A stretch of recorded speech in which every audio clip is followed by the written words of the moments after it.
Tenemos un Kirchner no muy escuchado, hablando en 2010, no lo van a poder creer.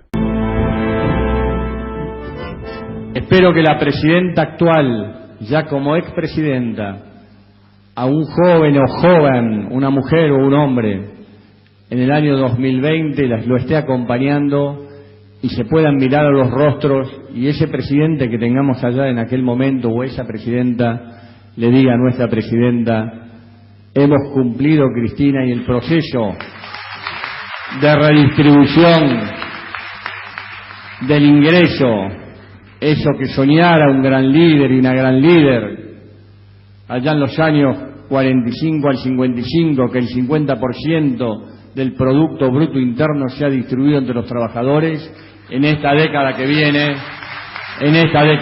la podamos cumplir. Porque no tengan dudas que allí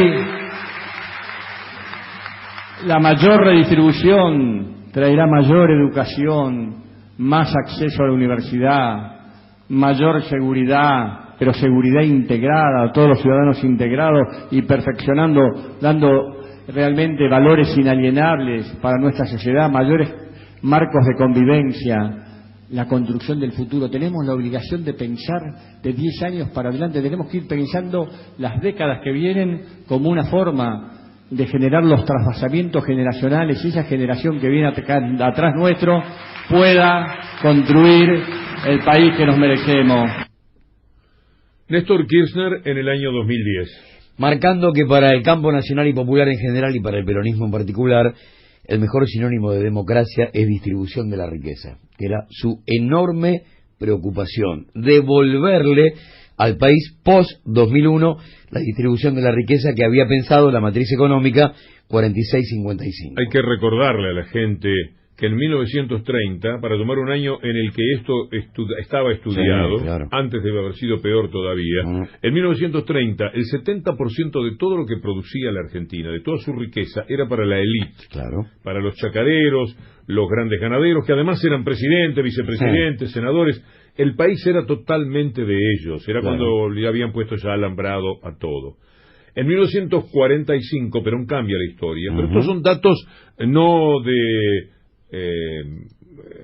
la invención emocional del peronismo. Números. Están escritos los números, está claro los números. 1948, 50 y 50. El 50-50, que con esa expresión 50-50 mencionaba Perón. ¿Cuándo cambia eso, maestro?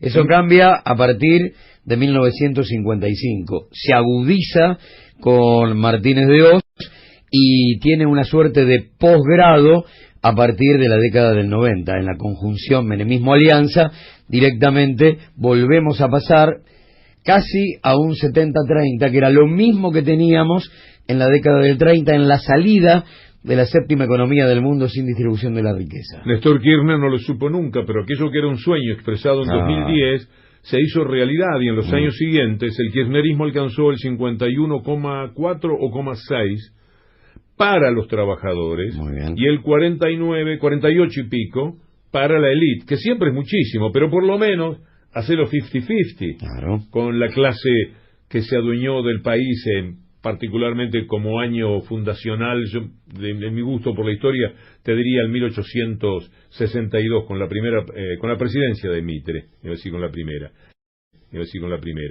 Es decir, a partir de ese momento establecieron todas las reglas de juego, tenebrosas para la gente y pero muy buenas para ellos. O sea que es un discurso de una esperanza que se concretó cuando ella no lo pudo ver. Él muere justamente en el 2010. El 27 de octubre, como la fecha de las elecciones del domingo pasado. Era tan aguda la concentración de la riqueza en la República Argentina, de esa séptima economía del mundo sin distribución de la riqueza, 20 familias que no saben lo que hacer con la guita y un pueblo muerto de hambre, que las principales factorías pagaban con bonos. Entonces ni siquiera la guita que ellos recaudaban se distribuían papelitos de colores que los laburantes tenían que cambiar en los almacenes que ellos mismos regenteaban. O sea, la concentración de la riqueza era una locura tan grande que ni siquiera te pagaban con guita, te pagaban con bonos. ¿Y a dónde se cambiaban? En el almacén de la concentración de la riqueza. Esa desigualdad que en el mundo preocupa, Piketty el gran autor francés a Bauman, del que ayer leía algún tramo en mis libros subrayados. Como le digo, esa desigualdad que empieza a producirse cada vez más claramente en los países que ya se desarrollaron, aquí es fundacional. Sí. La desigualdad es la manera de haber hecho al país. Todo lo que sucede en cada una de las presidencias, yo dije recién Mitre, después viene, ayúdame, viene Sarmiento, viene Avellaneda, viene Roca, viene Juárez Selman, viene Pellegrini, viene ahí ya hay crisis. Luis Sáenz Peña. Me parece que acerté en el orden. Ahí estalla el modelo. A partir de Juárez Selman, el modelo estalla. Bueno, Suárez Selman no termina por eso. El mandato. Y los radicales hacen la primera sustituido de por Carlos Pellegrini en el 90, si mal no recuerdo. Ahí estalla el modelo. Sí. Cruje. Bueno, todo, y después vuelve Roca, después de Uriburu, que entra por Luis Sáenz Peña, y todos ellos eran ganaderos, dueños de inmensas cantidades de campo, que por supuesto estaban construyendo el país de la manera que a ellos les servía. Ellos estarían todavía en saladeros y demás, mandando tasajo al resto del mundo. Son hijos de la conquista del desierto. A partir de ese momento, la distribución de la tierra los convierte en terratenientes y a partir de ahí son dueños de la tierra y de la vida y de la muerte de la gente que la habita. Y ahí cambió la ecuación política. Vos sabés que en 1910, hoy nos vamos con todo el material que tenemos, a recorrer mucho ese camino, pero en 1910 la Argentina estaba paralizada por paros y por protestas de toda naturaleza. El centenario fue con estado de sitio. Digo, vamos a compararlo con el bicentenario, con 2 millones o 3 millones de personas en la calle.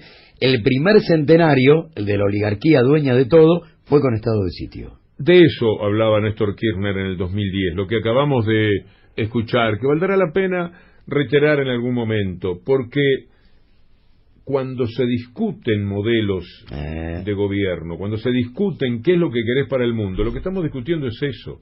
No puede haber un grupito que se quede con todo y que además domina todo, con la cobertura mediática, con el poder económico que ellos mismos desarrollan. Es muy desparejo todo esto y en consecuencia la lucha es muy difícil. Parece que llevaran el vientre una derrota. Las derrotas son hasta aceptables cuando uno piensa en la dignidad. Si vos peleas a uno en derrota, hay una cierta dignidad. Y si esa cierta dignidad la mantuvieron durante 4 años, algunos millones de personas, hay una gran dignidad en el triunfo del domingo pasado, una inmensa dignidad, algo que le hace bien a la gente, porque la gente explota y llora, porque la gente se abraza y llora el domingo por la noche.